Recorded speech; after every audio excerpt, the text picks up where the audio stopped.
Hello viewers and students, कैसे हैं आप सब लोग। स्वागत है आपका मेरे YouTube channel study with doctor Pavan Oberoi पर। मैं डॉक्टर पवन ओबराय, भगवती कॉलेज मेरठ।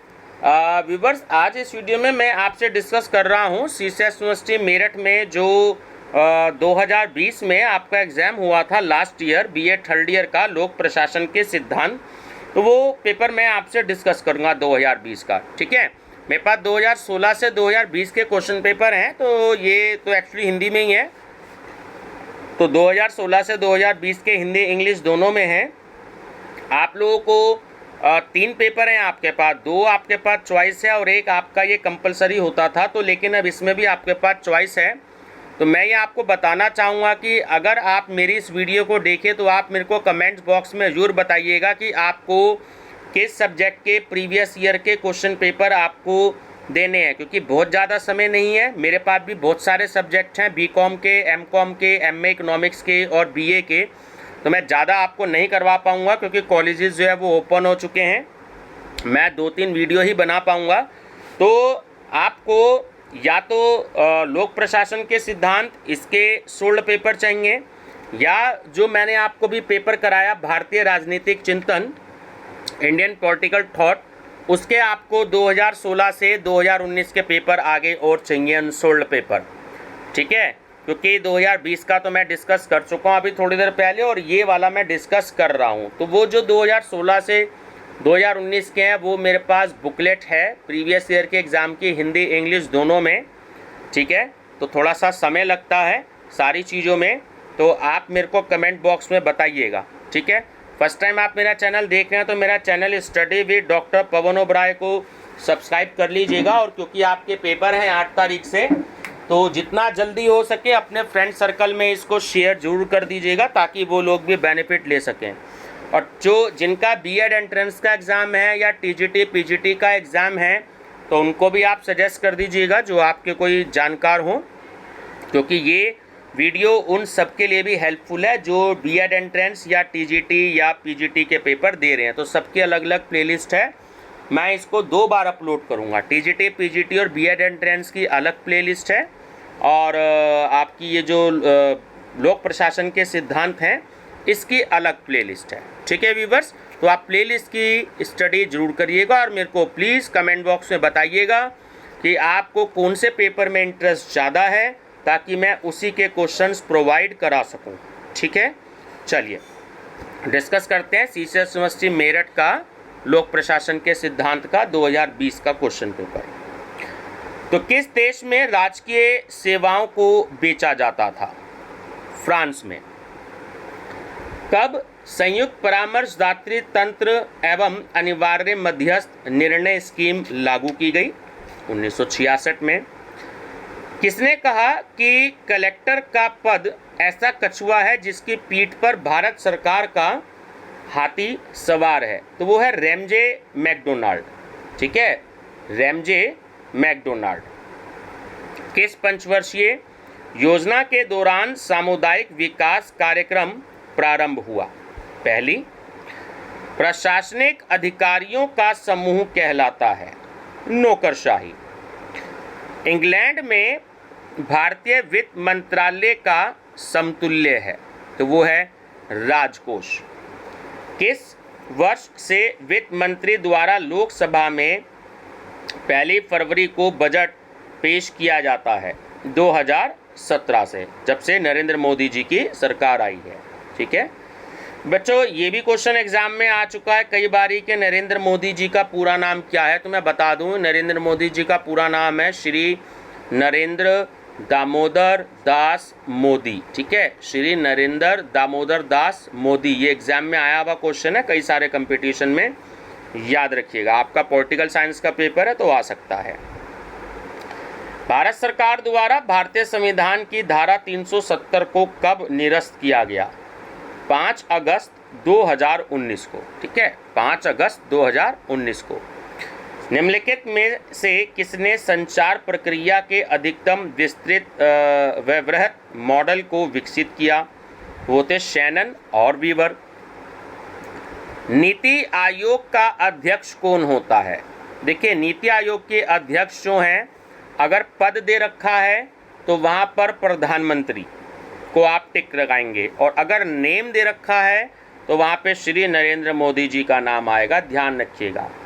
नरेंद्र मोदी जी हैं इसलिए नहीं क्योंकि प्रधानमंत्री ही, अगर इस समय प्रधानमंत्री कोई और व्यक्ति हो जाए, अमित शाह जी हो जाए या राजनाथ सिंह जी हो जाए, तो वो हो जाएंगे नीति आयोग के अध्यक्ष। तो इसलिए पद को जो उनका डेजिग्नेशन होता है वो ही उसका अध्यक्ष होता है। तो आप प्रधानमंत्री पे टिक करेंगे, डेजिग्नेशन आता है तो, और अगर नाम आता है तो श्री नरेंद्र मोदी जी, ठीक है।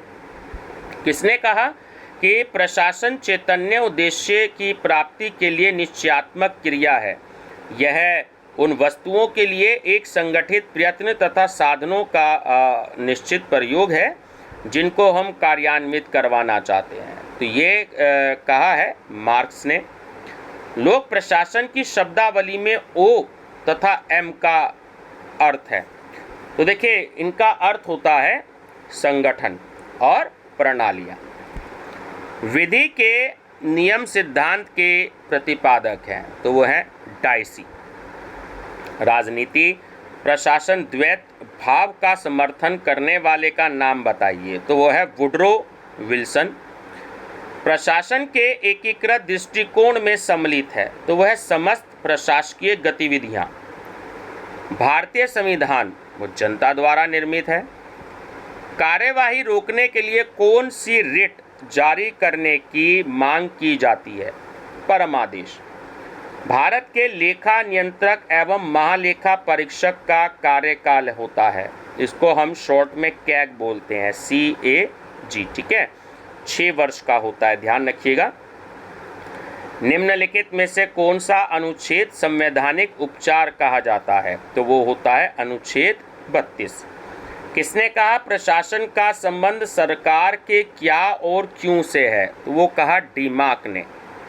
Development administration concepts gold and methods के लेखक निम्नलिखित में से कौन है? तो वह है जॉर्ज गांट। प्रसिद्ध पुस्तक अर्थशास्त्र लिखी गई, तो आप सब जानते ही हैं, चाणक्य द्वारा। भारत में वित्तीय वर्ष कब से कब तक होता है? 1 अप्रैल से 31 मार्च तक। पोस्टकार्ड दृष्टिकोण लोक प्रशासन से संबंध रखता है, तो वो लोक प्रशासन के क्षेत्र से रखता है। निम्नलिखित में से किसने नौकरशाही की आलोचना एक संगठन जो अपनी त्रुटियों से सीख लेकर अपने व्यवहार में संशोधन नहीं कर सकता के रूप में की है? तो वो है M. क्रोजियर। लाल फीताशाही को किसने नौकरशाही का अनिवार्य दोष बताया है? Walter Bagehot. साइबरनेटिक्स किससे संबंधित है? संचार से। निम्नलिखित में से कौन सा देश प्रमुखता से प्रशासकीय कानून प्रयुक्त करता है? फ्रांस। निम्नलिखित में से कौन अमेरिकी लोक प्रशासन के पिता के रूप में जाना जाता है? Woodrow Wilson. किसने कहा राजनीति एक राजकीय प्रक्रिया है उन वस्तुओं के संबंध में जो विशाल एवं सर्वमान्य हैं? इसके विपरीत लोक प्रशासन व्यक्तिगत तथा छोटी वस्तुओं के संबंध में राज्य की क्रिया है। तो ये कहा ब्लंट शली ने। फ्रेडरिक टेलर द्वारा प्रतिपादित पद्धति है, तो वो है वैज्ञानिक पद्धति। लोक कल्याणकारी राज्य की अवधारणा का प्रादुर्भाव हुआ, तो वो 19वीं शताब्दी में हुआ। एक व्यक्ति एक स्वामी की अवधारणा संबंधित है, तो वो आदेश की एकता से है। निम्नलिखित में से कौन सा लक्षण औपचारिक संगठन का नहीं है? तो वो है सामाजिक संबंध। राज्यसभा वित्त विधेयक को अधिकतम रोक सकती है 14 दिन तक। प्रशासनिक सुधार आयोग भारत में लोकपाल की निम्नलिखित में से किन देशों के ओम्बुड्समैन की तरह अनुशंसा की? तो इसमें ऑप्शन नंबर A करेक्ट है कि 2 नंबर मतलब नॉर्वे, 3 नंबर मतलब फिनलैंड और 4 नंबर मतलब डेनमार्क। नागरिकों के अधिकारों की रक्षा के लिए ओम्बुड्समैन का पद सर्वप्रथम कहाँ स्थापित किया गया? स्वीडन में। निम्नलिखित में से मैक्स वेबर द्वारा आदर्श नौकरशाही किस पर बल नहीं दिया गया था? नौकरशाही में किस पर बल नहीं दिया गया था? तो नियम और मानक परिस्थितियों के अनुसार निर्धारित होते हैं। निम्नलिखित में से किसने कहा कि लोक प्रशासन में निजी प्रशासन की अपेक्षा सार्वजनिक आलोचना और जांच अधिक पाई जाती है? तो वो है एप्पलबी ने। इकोलॉजी ऑफ ब्यूरोक्रेसी की रचना है, तो वो वेबर की है। लोक सेवा समिति का गठन किया जाता है प्रत्येक वर्ष। बजट को लोकसभा में प्रस्तुत करने से पूर्व किसकी स्वीकृति आवश्यक है? राष्ट्रपति की। सिविल सेवकों की अनामतता का संबंध है, तो वो तटस्थता के सिद्धांत से। हमारी वर्तमान प्रशासनिक व्यवस्था किन शासकों की प्रशासनिक व्यवस्था से प्रभावित है? तो ऑप्शन नंबर सी सही है, 1 और 3, मतलब फ्रेंच और अमेरिकी। प्रशासन का अर्थ है प्रबंध करना। उत्प्रेरक सरकार निम्नलिखित में से किसकी विशेषता है? उद्यमी सरकार। नवलोक प्रशासन निरपेक्ष विरोधी समझा जाता है, जिसका अभिप्राय है ऑप्शन ए कि यह लोक प्रशासन के मूल्य निरपेक्ष के रूप में दी जाने वाली परिभाषा को अस्वीकार करता है। वुड्रो विल्सन ने अपने राजनीतिक प्रशासन द्विविभाजन के विचार के स्रोत के रूप में निम्नलिखित में से किसे स्वीकार किया है? ब्लंट शली को। ठीक है, चलिए अब ये मैचिंग है, ऐसे भी क्वेश्चन आ जाते हैं कभी कभी, तो ये भी मैं बता देता हूँ। तो ऑप्शन नंबर सी करेक्ट है ना, वो नीचे वाले पेज पर है। तो मैं आपको बता देता हूँ कि जो हर्बर्ट साइमन है तो वो है फंडामेंटल रिसर्च इन एडमिनिस्ट्रेशन से रिलेटेड। उसके बाद MP फोलेट हैं तो वो 1 नंबर डायनामिक एडमिनिस्ट्रेशन। उसके बाद है आपका एल्टन मेयो, तो वो रिलेटेड है human problems in industrial civilisation.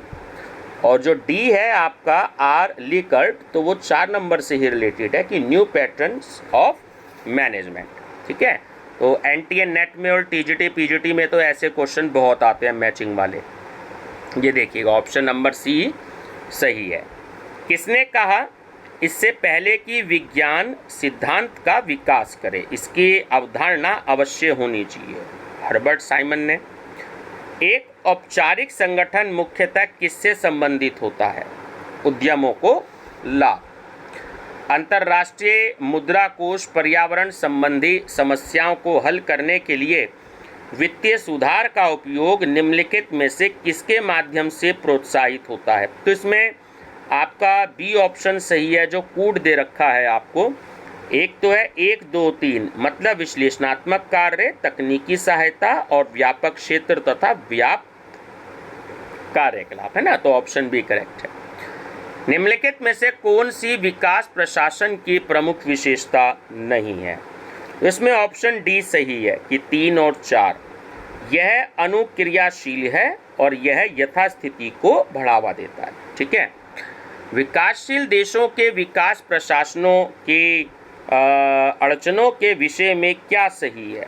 तो ऑप्शन बी कि 1, 2 और 4, मतलब राजनीतिक अस्थिरता, संसाधनों का अभाव और सांस्कृतिक अवरोधक। ठीक है, ऐसे क्वेश्चन बहुत आते हैं आपको, ये कई सारे लाइन से लगे हुए हैं ऐसे ही क्वेश्चन। भारत के संविधान का कौन सा अनुच्छेद राज्यपाल को राज्य में महाअधिवक्ता नियुक्त करने का अधिकार देता है? तो वो होता है अनुच्छेद 165। बजट के साथ निम्नलिखित में से कौन से प्रपत्र डॉक्यूमेंट संसद में प्रस्तुत किए जाते हैं? देखिए इसमें ऑप्शन नंबर बी जो है वो आपका करेक्ट है। 2, 3, 4, 5, मतलब बजट पर व्याख्यात्मक स्मरण पत्र, अनुदान की मांगों का सार, विनियोग विधेयक और वित्त विधेयक। ठीक है, चलिए अब देखिए आपको कथन दे रहा है और उसका रीज़न दे रहा है कि लोक लेखा समिति को कभी कभी अनुमान समिति की जुड़वा बहन बताया जाता है। और इसका जो तर्क दे रहे हैं रीज़न आर फॉर रीज़न कि लोक लेखा समिति और अनुमान समिति का कार्य अनुपूरक है। तो उसमें ऑप्शन ए ही सही है कि आपका ए मतलब कथन और आर मतलब रीज़न या तर्क, कारण, दोनों सही है और ए आर का सही स्पष्टीकरण है। ठीक है।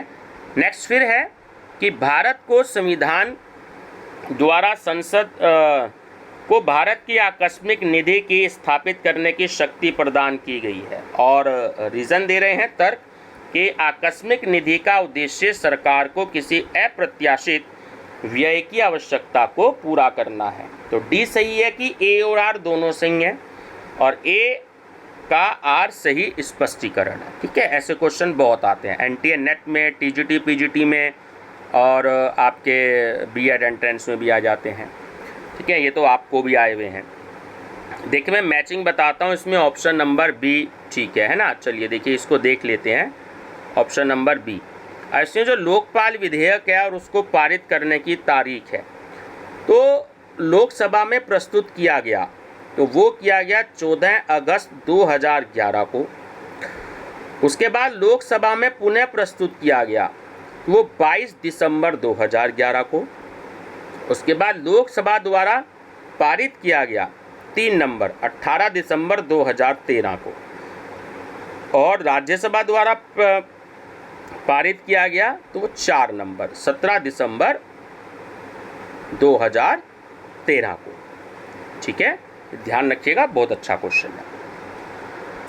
यह कथन किसका है कि विज्ञान जीवन के लिए है, जीवन विज्ञान के लिए नहीं। यह रॉबर्ट एस लिंड का। वित्त मंत्रालय का व्यय विभाग निम्नलिखित में से कौन सा कार्य करता है? ठीक है, तो देखिए चारों ही ऑप्शन सही हैं। ऑप्शन ए करेक्ट है कि प्रमुख योजनाओं या परियोजनाओं को पूर्वानुमोदित मूल्यांकन, परियोजनाओं का पूर्वानुमोदित मूल्यांकन, वित्त आयोग की अनुशंसाओं का कार्यान्वयन, सार्वजनिक सेवाओं की लागत और मूल्य को नियंत्रित करने में केंद्रीय मंत्रालयों या विभागों की सहायता करना, और सार्वजनिक व्यय में निर्गमों और परिणामों को अधिकतम करने के लिए व्यवस्थाओं तथा कार्यविधियों की समीक्षा करना। ठीक है, चारों ही जो है वो बिल्कुल सही है। चलिए, निम्नलिखित में से किस वर्ष में विनिवेश विभाग को पृथक विभाग के रूप में स्थापित किया गया? 10 दिसंबर 1999 को। निम्नलिखित में से कौन सी विशेषताएं भारतीय संविधान में पाई जाती हैं? तो ऑप्शन बी सही है, 1 और 2, संसदात्मक शासन व्यवस्था और लिखित संविधान दोनों ही हैं। नीति आयोग की पहली बैठक कब हुई? 8 फरवरी 2015 को। कौन बजट प्रक्रिया का अंग नहीं है? न्यायपालिका। भारत के वित्त मंत्री कौन हैं? तो श्रीमती निर्मला सीतारमण जी हैं। लोक प्रशासन का परिवेशीय दृष्टिकोण किसने प्रतिपादित किया? जॉन गोस ने। भारत में न्याय विभाग के संगठन का आधार है प्रक्रिया। पोस्ट कार्ड में अक्षर पी से क्या तात्पर्य है? नियोजन, प्लानिंग। संगठन के आधार के संबंध में पहली बार 4 पी बताने वाले विद्वान हैं, तो वो हैं आपके लूथर गुलिक। ठीक है, जिन्होंने ऑर्गेनाइजेशन से रिलेटेड, संगठन से रिलेटेड 4 पी बताए थे, तो लूथर गुलिक थे। भारत सरकार के वित्त मंत्रालय में कितने विभाग हैं? ध्यान रखिएगा, 5 विभाग हैं।